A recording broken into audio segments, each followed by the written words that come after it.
Why in the world is it so hard to find employees right now? Well, it's one of the things we've got to think of, but before we get there, we have to answer this question.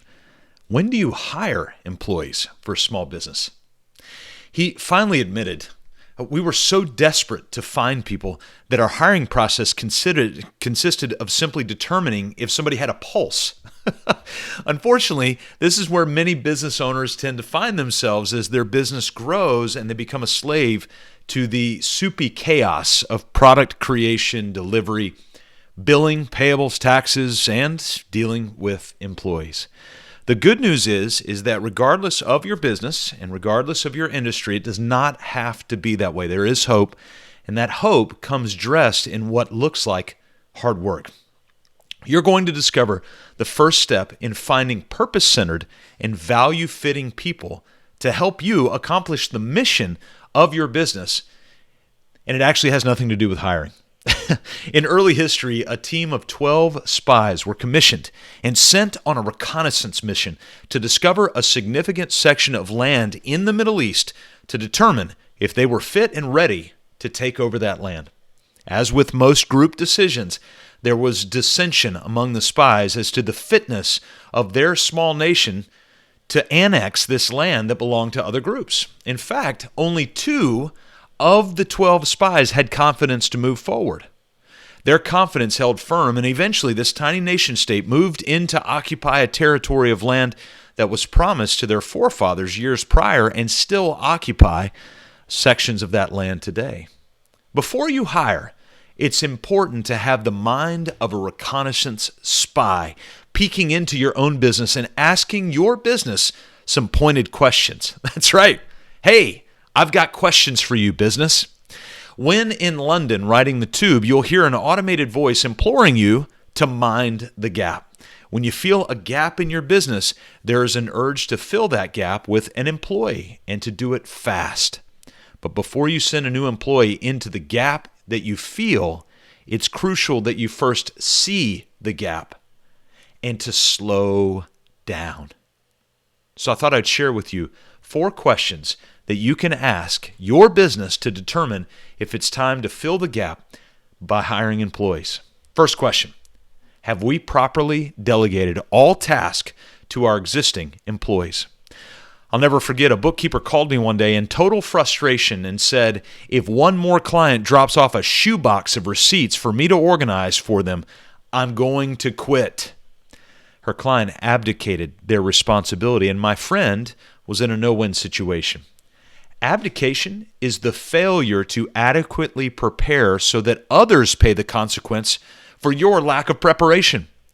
Delegation, on the other hand, is the relentless and thoughtful preparation and training that sets up another person for success, and then the consistent follow-up to ensure that the delegated task is being implemented well. The tasks that you're looking to be deployed by the new employee, have they been documented? And have they been set up for repetitive training? It's the first question we've got to ask ourselves. Second, we need to ask is if we have the predictable, consistent habit of agenda-driven, leader-led weekly team meetings so that we can intentionally communicate with our existing and future employees. I know you're thinking more meetings. You've got to be kidding me. No, not more meetings. Better meetings, consistent meetings. Most meetings are inconsistent and rarely have any element of follow-up and accountability. So ask yourself honestly, be honest with yourself. Do we have a standing meeting every week that has a written agenda, a designated facilitator, and follows up on action items from the previous week? Be honest. If not, you're setting yourself and your existing employees and any new employees up for failure. Imagine a marriage relationship with inconsistent and haphazard communication. It doesn't work. Third question, do we have clarity on what system in our business this person will be serving in? Each business, regardless of industry, is equipped with 4 major systems: operations, administration, marketing, and sales. Now, we could talk about maybe some others, but fundamentally, in its core part, these 4 systems exist.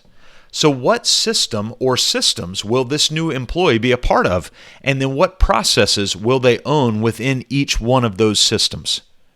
You as a business owner have never experienced true entrepreneurial freedom until you have experienced the joy of having an employee fully equipped to own their role and to know exactly what is being asked of them and how that fits within the structure of every other role in the business.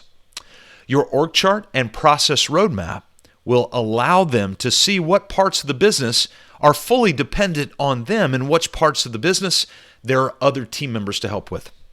Fourth and final question, are we willing to make? Notice I didn't say find. Are we willing to make the time to onboard a new employee and to continually lead them? Hiring an employee is the start line of a marathon of working for your business. When you hire a new employee, you have simply invited them to a 90-day period of stretching and preparation. Then after around those 90 days of intentionality, only then can the starting gun fire and the marathon of working in your business begin. So you start to ask yourselves questions. Who do they need to know? What do they need to know? What tools do they need to learn? What techniques for those tools are unique to your process? What does communication look and feel like? And how does culture get intentionally installed, not hoped for, instead of just being this cross your fingers Hail Mary? We have to be disciplined as business owners to resist leading from our feelings because they give us false positives all of the time. If you cannot make time to ask these 4 questions, then you are not ready to fill the gap. You're not ready to hire because you can't see the gap that you feel. But when you have answered these questions, then you're ready to evaluate your answers and then determine if the finances of your businesses make sense to bring on a new person. And you're then at that point ready to start the hiring process.